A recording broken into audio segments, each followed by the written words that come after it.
popcorn where I start to discuss. Want to know some more fun facts? Isn't it awesome to see some of your favorite content creators and favorite people, honestly, that you follow here on this app, be a part of this amazing community called the Nerd Initiative? The Nerd Initiative presents the Comic Press Podcast, hosted by JJ's Comic Stuff. What is going on, everybody? That is the first time I've gotten the intro right on the first try. Welcome to the Comic Press Podcast. I am your host, JJ, or JJ's Comic Stuff, whatever you'd prefer to call me. I've got a good special guest today. His name is Adam Matthew Smith. What is up, man? What's going on? Not a whole lot. You should feel honored, man. That's the first time I've ever gotten that intro right on the first take. I am honored. That was very smooth. There's always a glitch or a stutter or something, but nah. Yeah, that was perfect. We're improving around here on the Comic Press. But anyway, Adam is here to talk about his upcoming. It's been out since 2021. 2022. 2022. Gotcha. Yeah. So real quick, in case nobody has read this before, we're going to go ahead and give you that nice little spoilers ahead warning right there on the screen. Then now that basis is covered, before we get into the book, we like to get everybody's nerd origin stories here with Nerd Initiative and the Comic Press. So how did you get into comic books or just being a nerd in general? Okay, so I was pretty much born a nerd. I was really into nerdy stuff since I was a kid, and actually my original childhood dream was to be a comic book artist. So as a kid, even before I was drawing, I was playing with action figures, making these like elaborate scenarios, I believe, for what a young child would be doing. Always telling my parents, hold on a minute, my mom was like calling me to dinner, like hang on, because I had to finish the story in my head, kind of thing. Silly. But I started drawing at a very young age, started like writing stories at a very young age for my characters, and was just really into comic books. And I always wanted to create my own comic books when I was reading them, like, hey, I want to do this. So that was like my childhood dream, right? But when I turned, it was in my tweens, I guess, as you would say, I kind of got into music more. I started playing guitar, and I kind of left that other dream kind of behind. So I was still drawing on the side a little bit, but more doodles than anything. And it was really, it was really like a 10-year process for me to come back around to it, because I really didn't start looking at stuff until, I'm sorry. Yeah, no, you're good. No. I really didn't start looking at my stuff again until I was reading the Stan Lee autobiography in, I think it was 2016. I was really like disillusioned with music. I had played music for years, and I was writing the whole time, just lyrics instead of stories, right? So I was always writing some form of story, right? But it was really, and I believe it was like 2016. I was reading the Stan Lee autobiography that he wrote, and it really spoke to me. And I was just in this place where I was kind of lost. And so I was looking through, being inspired by it. I was looking through some of my old stuff, my old drawings, my old stories. And I was like, you know what? I think this is where I need to go with this. I think I need to kind of like see this through. And one of the things he said that kind of like stuck with me is go with what you know. And I knew, other than music, because I had been doing it for so long, what I had known was comics, because that was like what I grew up like loving and trying to emulate some of the artists I loved. So I guess kind of to go back to when I was a kid, when I was drawing, I was actually, I sent at one point a bunch of my characters to Marvel. I wanted them to pick up my characters. I mean, I was a kid, so they weren't going to take my characters. But in my mind, I was like, you know what? this might work. Hey, you So don't know unless you try, right? you don't know unless you try. So what happened is I had sent, it was probably like 5 or 6 character sketches of my characters, who actually, a couple of them are in shadows. I sent them to Scott Lobdell, who at the time was writing for what is it? X-Men Apocalypse. Okay, got you.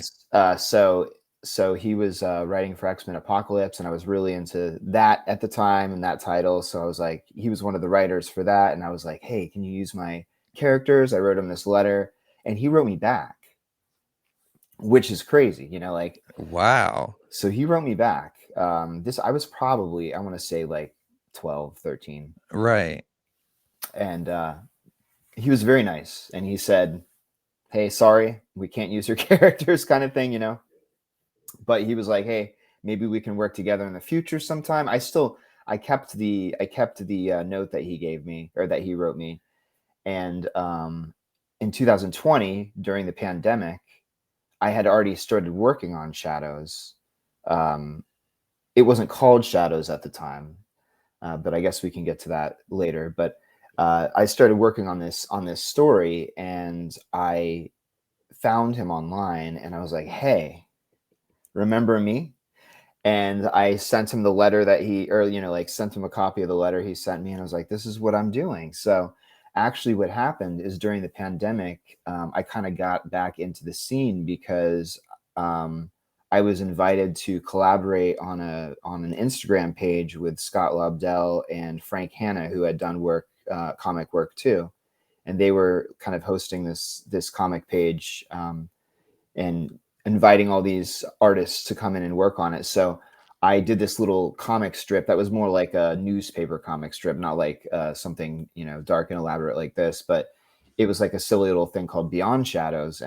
So I did that with them. I mean, I worked on it and like submitted to them. So I kind of like got to know them through that. And that was super cool. So that's kind of how I got back into it. But yeah, Scott remembered me, and he's like, oh, that's cool. Come do this with us. That's awesome, dude. Yeah. So it was pretty neat.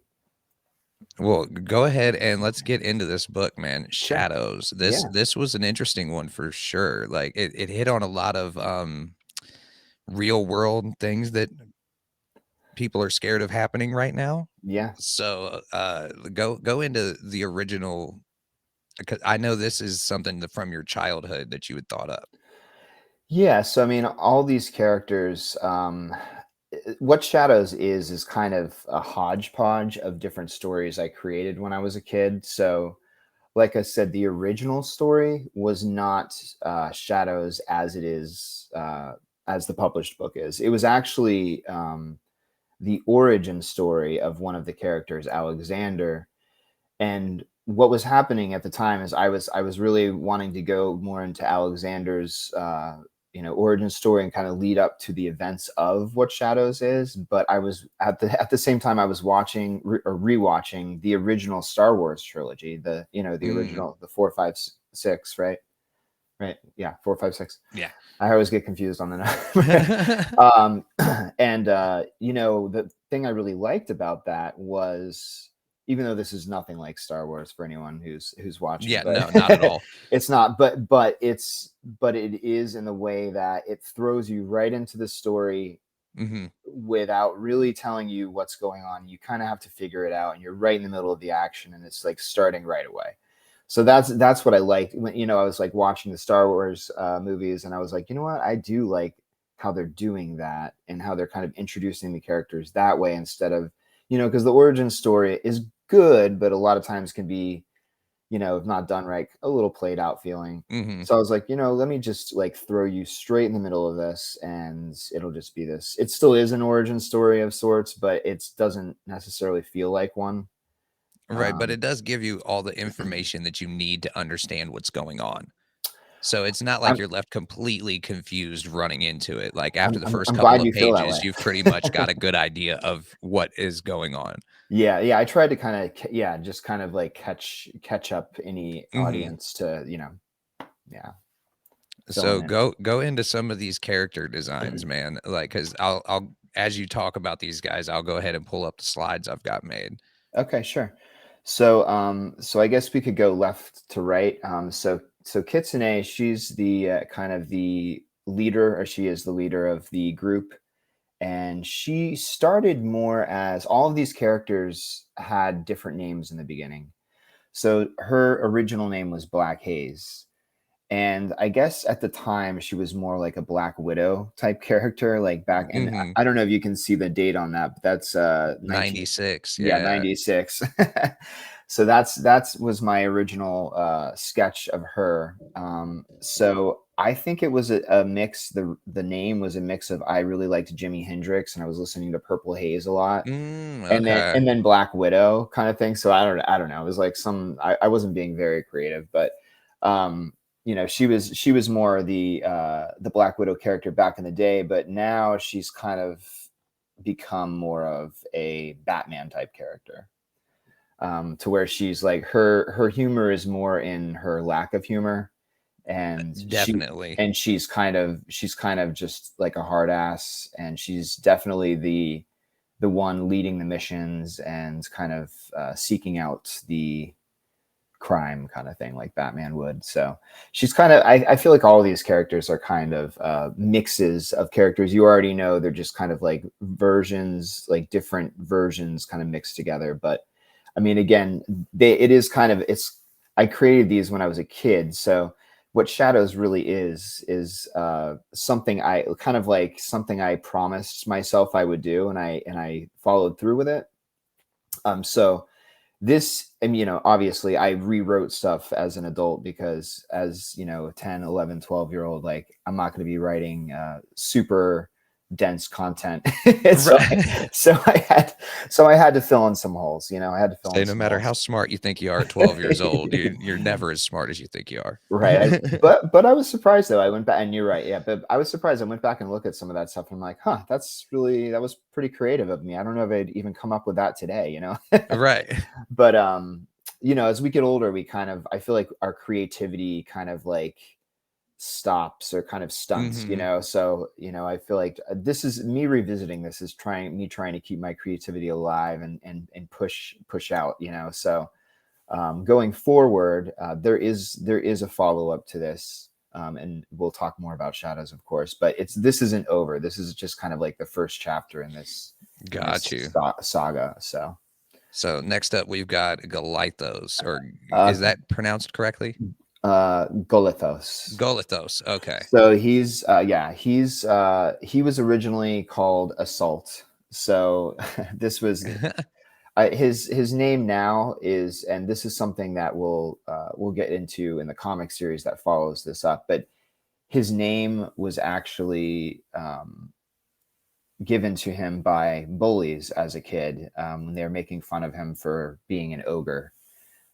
So he kind of embraced his the hatred, embraced who he was, and made it his alias. So that's where the Golitos comes into play.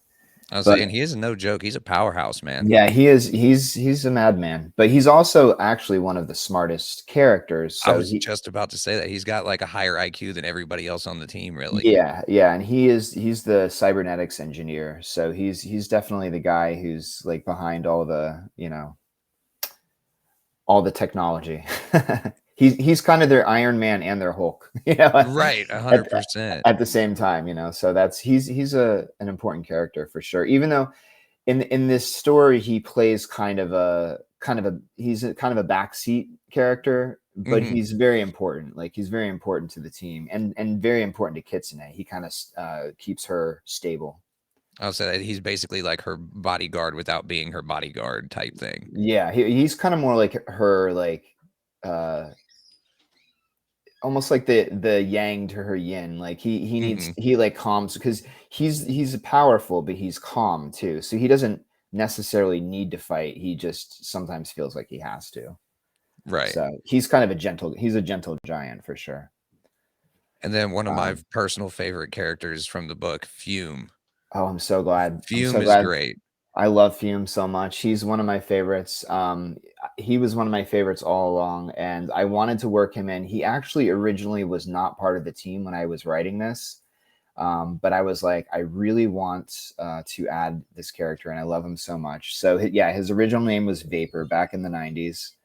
I don't know. I just wanted to change it. I didn't think Vapor was. I like Fume a lot better. Oh, I agree. Fume just is. It's different.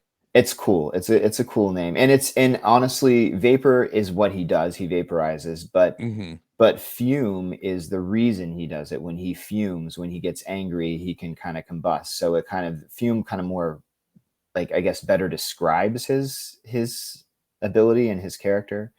But he's kind of a smart Alex. So he's the thing about Fume is he's actually more multifaceted than you might think at first glance, because he's kind of the comic relief, but at the same time, he's a very tortured individual and very conflicted for sure in his morality. Yeah, because he does definitely give me like a Mad Max or a Deadpool kind of vibe, because he is kind of joking around the entire time, and as we just saw, it tends to rub people the wrong way. It does. It can rub people the wrong way for sure. And actually that comes back to, and there are bits of me in each of these characters, and the Fume thing I kind of keep in mind. When I was a kid, I had a very I guess, I don't know, I talked back a lot.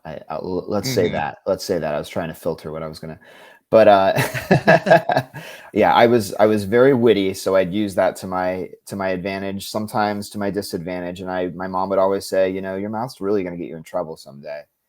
So that's kind of like the Fume character. Like, his mouth's gonna get him in trouble, and it does. Multiple times. and it will. It'll continue to. But yeah, so Fume, he's great.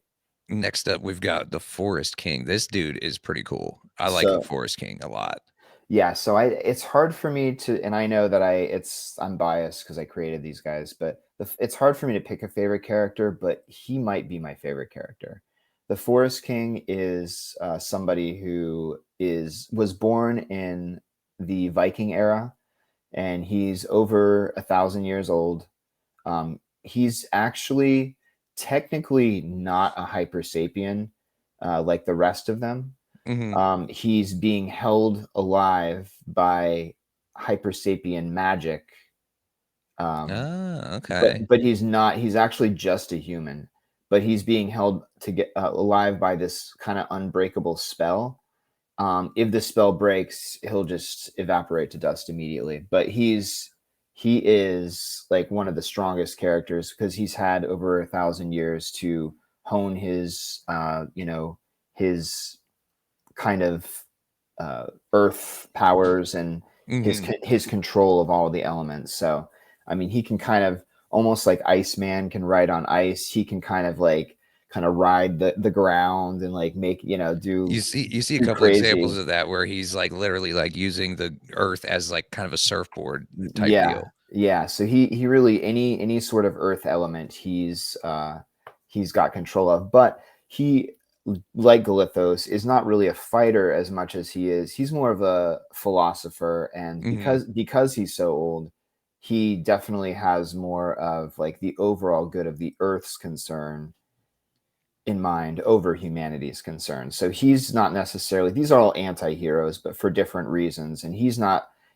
kind of past, or kind of checked out from humanity, and he's looking at like the grand scale of things. So he doesn't care about humanity so much. He just wants to make sure that the earth's not getting destroyed.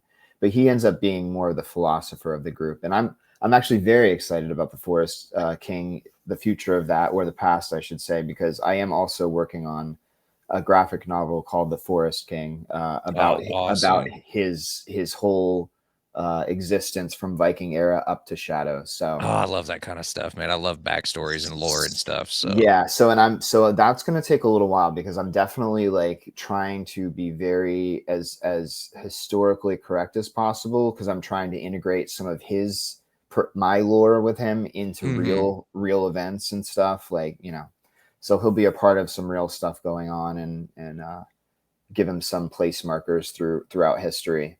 which will be kind of cool. But anyway, yeah. So that's the Forest King. He's a savage. And then we've got Aurora. Now I've put Aurora and a couple other characters onto the same slide because Yes. I was running out of time. Yeah, So yeah. we could just Absolutely. run through everybody on this slide real quick. We've got the Exterminators, we've got Alexander, we've got Crimson, Right. and Aurora is in here somewhere. I will find her. No, I'm kind of glad it happened like this because Crimson's not a big character anyway. He's only in for a couple of panels, but he will be part of the future of the team. And he's in that the top corner there. But I actually threw him in there because he's one of the oldest characters in Shadows that I created. I think I created him in 93, I want to say, but he was that picture's from 95. But yeah, those panels, he kind of jumps in with Kitsune, which it's very brief, but it's gonna come back. It'll circle back where he'll be with them again. So the Alexander thing is really what you're seeing there is him with Reaper serum, which is so Hyper Sapiens are essentially these superhumans who were born with these abilities, much like mutants. But Alexander is so powerful that even with these limiter suits on that have been issued to them by the government to quell their powers, and even though he's using this Reaper serum, which can kill Hyper Sapiens, it's just all it's doing is kind of like chilling him out because that's how much like energy he has just like stored up, and he's somebody who's hidden away. So Alexander is really the secret main character of this story, and that's why the title Shadows is the galaxy, and that's why there's a lot of the galactic looking things, even though it's like on Earth. It's all about kind of him to an extent, and that's where the story actually was originally going to be Alexander's origin story. And I decided I'll just make him somebody they go to, because I still will do the exile story, but I'm going to do it more like a diary. So okay, that'd be awesome. So I'm still going to do Alexander's origin story, but I'm going to do it as a diary instead of, and it'll have pictures, but it won't be like a full graphic novel like this. It'll be kind of a different medium, but it'll be cool. I'm excited about it. It'll look like a ripped up old notebook with pictures and like he hand wrote stuff, and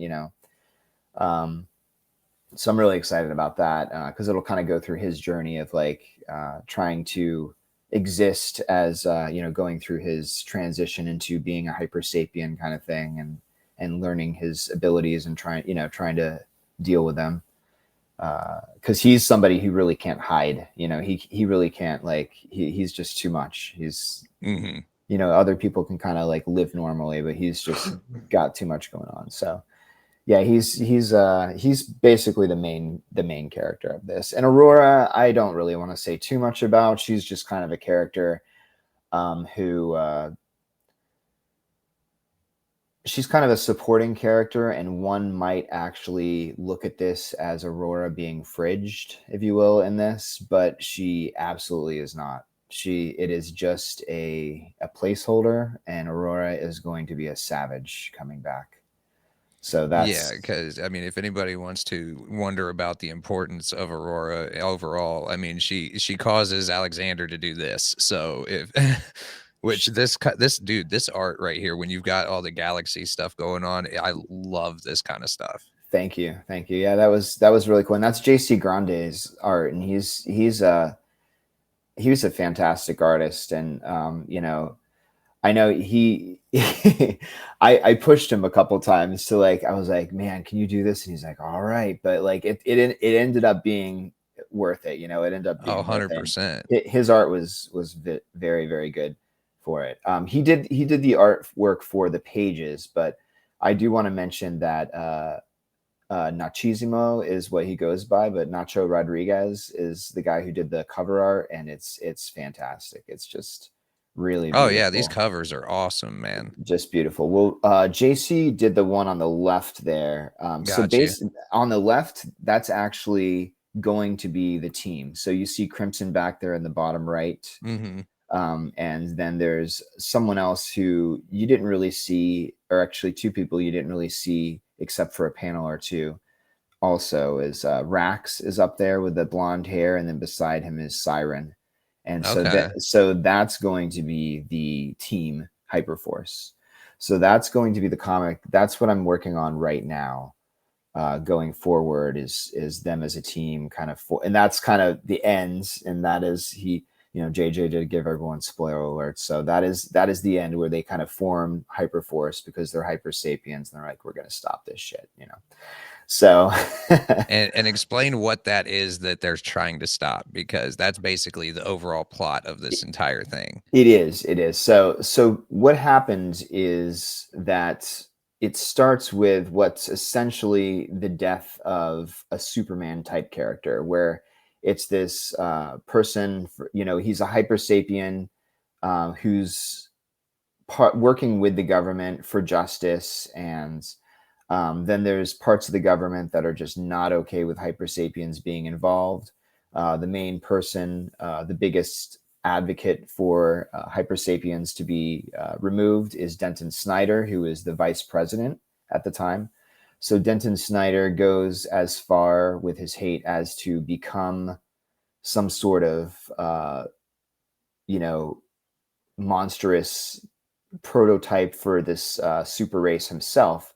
So in the process of hating this super race, he develops his own, which I feel like that's pretty standard. Yeah. For anyone who hates something, they kind of become the thing they hate in some way or another, right? So, but something about this that I'm very excited about, and I'm not sure if you picked up on this, but Nathaniel Ion is the guy behind Denton Snyder making this transition into this monstrous prototype. So yes, and so there's a Nathaniel Ion with Snyder after Snyder's turned into this form. So that one on the left is the original, or one of the original photos, where that's Ion in the back kind of, and then the original prototype was like glowy and green, so I changed him a bit. Yeah. But yeah, that still was the prototype, and that's more what he becomes. So that was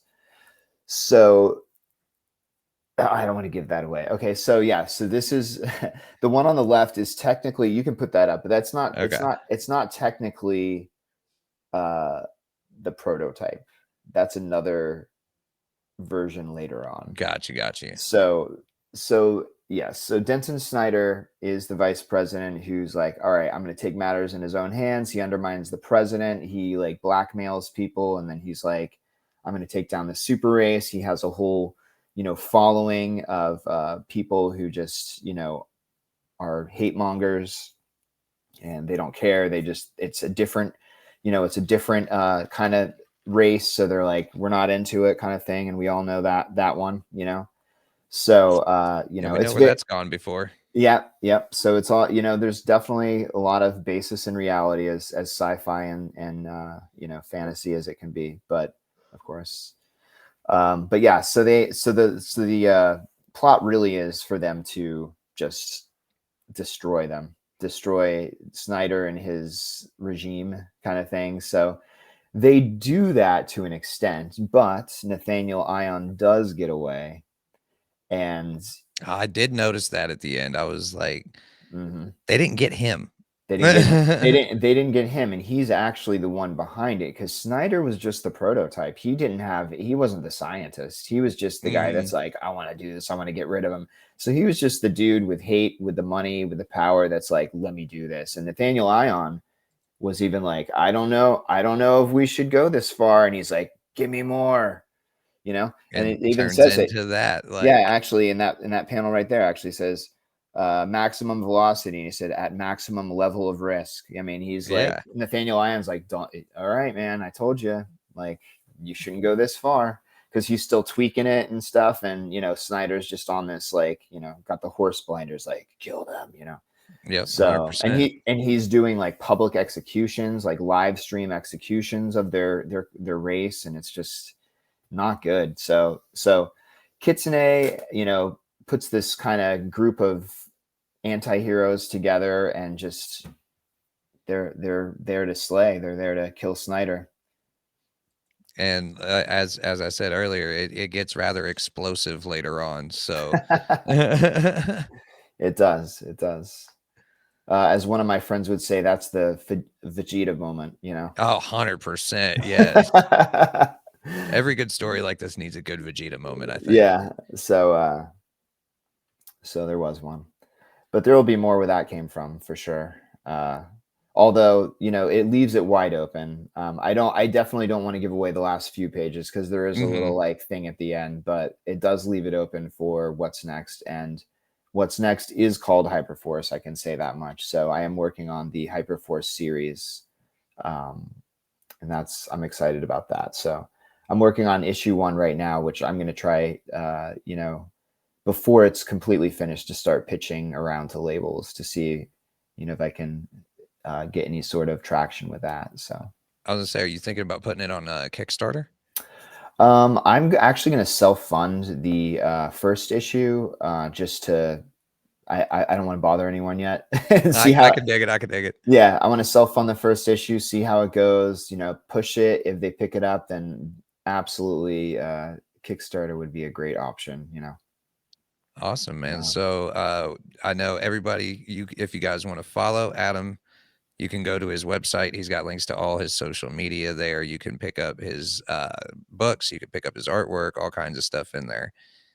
If you want to go and just directly buy Shadows, you can go ahead and just scan that QR code. It's that easy. Or you can find it on Amazon. Is there anywhere else people can pick it up? They can go straight to my website. It's on a few pages there. So adammatthewsmith.com. It's just my 3 names. And the reason I use my 3 names is because all 3 of them are simple and boring. So I'm like, you know what? Instead of 2 boring names, I'm going to throw a 3rd one in there. Adam Matthew Smith. And there it is, right there at the bottom of the screen. And I'll also make sure there's links to everything down in the description of this video once it gets posted. Yeah. So anywhere, if you want to follow me on any social media, it's that anywhere it is, Adam Matthew Smith, wherever you go, there it is. Yeah, you're not a difficult man to find. Not a difficult guy to find. I tried to make it pretty easy.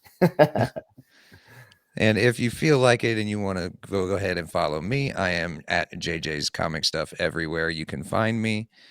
Make sure you guys head over to the Nerd Initiative website. We've got all kinds of stuff there. We've got other podcasts. We've got interviews, previews, reviews, and it's not just comic books. It's movies, video games, card games. You name it, it's on there if it's nerdy. So make sure you guys head over there. Is there anything else you want to plug before we let you go, man? No, I don't think so. I really appreciate you having me on. Yeah. Yeah, the Shadows book is a fun ride, and it's, like I said, it's just the first chapter, so there's more fun to be had. And thanks again. I appreciate it. Yeah, man, not a problem. Well, make sure you guys check everything out. Go support Shadows, and as always, everybody, be safe, be kind, and take it easy.